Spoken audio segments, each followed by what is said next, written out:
It's a scathing letter written by a PRP student to the Board of Education that has caught the attention of many. Its emphasis is on school security and a controversial decision made by the board.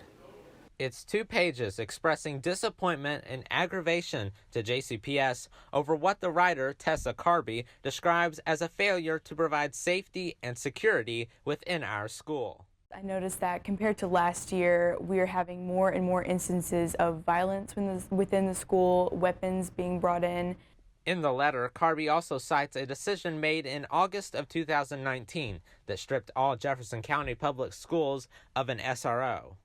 I feel like when we did have our SO officer, we had less instances of violence, or at least that the students and I noticed.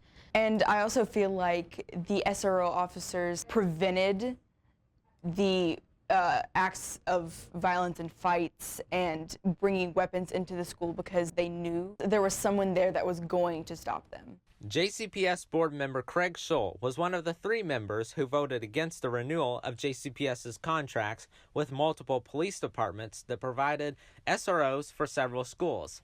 He says that his decision was made based off of accountability. The issue was JCPS contracting with outside agencies in order to provide security inside JCPS schools, and then they have no accountability to the administration of JCPS. Shull also says that he has heard from students who don't feel comfortable with SROs being in schools. There have been as many people who have said, we want you to place police back in schools, that have applauded and said, we're glad that police are not in schools because as it relates to black communities, as it relates to brown communities, as it relates to the LGBTQ community, they report lesser feelings of safety as a consequence of the presence of police officers.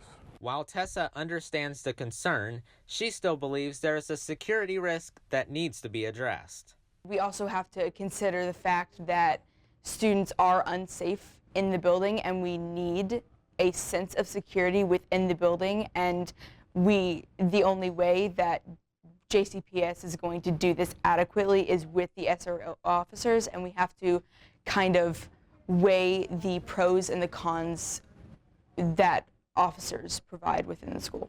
According to a poll of over 125 PRP students, 93% agreed that they would feel safer if the school's former resource officer was back. Aside from that, an overwhelming amount of students expressed a general fear of safety each day. Samuel Smith, a junior who was cited in the letter, fears the worst each day. Once I physically enter our school, it quite honestly just makes me a little scared sometimes, knowing that I don't always know what's happening and I can't watch everything. I brought his concerns and the ones raised in this letter to the head of JCPS, Superintendent Dr. Polio. You know, it makes me want to do everything I can, everything possible to make sure that students feel safe. He'll give his reaction to the letter and speak about JCPS's own security force currently in the works in part 2 of this story. For now, I'm Edward Smith reporting for WPRP. Picking up from part 1 of our series on school resource officers, it was a letter that sparked the conversation within our school on safety and security. The letter was written by Tessa Carby, a junior who expressed disappointment in the school board for voting against keeping police officers within some Jefferson County public schools. I honestly believe that our needs are not being met and we deserve security and we're not being provided it. I sat down with JCPS Superintendent Dr. Marty Polio to discuss the concerns raised in the letter. You know, it makes me want to do everything I can, everything possible to make sure that students feel safe. So obviously that's concerning. Anytime that, you know, we hear student voice like that. Despite the removal of SROs, the superintendent is confident that security needs will be met through JCPS's own team of school security officers. I believe that those that are working in schools and working with kids need to work for JCPS. The second largest school district in Kentucky, Fayette County, has had their own police force for many years. So Fayette County Public Schools supplies their own SROs. JCPS didn't do that. So this is a common practice across America and one we should have been doing many years ago. These officers were initially set to be in school by now, but several aspects, such as where the officers will be in the school, what they will be wearing, and who they can arrest, are still in the works. We want to get it right. We're doing a lot of work with our Board of Education because our Board of Education must approve it. Other specifics of the security force, such as if they will be armed or not, still cause some divide on the board. Would you feel comfortable with your own force being armed? There's a bit of diversity of opinion on that. There are some board members who feel comfortable with that. There are others who don't. There is no data to suggest that having armed security in schools keeps schools safer. But Senate Bill 8, just signed into law by the governor, would require there be an armed security guard in every Kentucky school. It gives us guidance. I mean, I am supporter of local decision making when at all possible, but I do think it gives us guidance, and my job as superintendent is to make sure we comply with the law.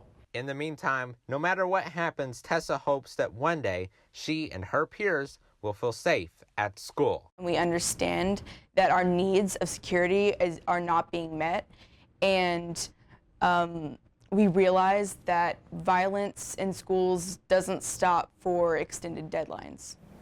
As for JCPS's own security force, the policy for that force will not be voted on until March.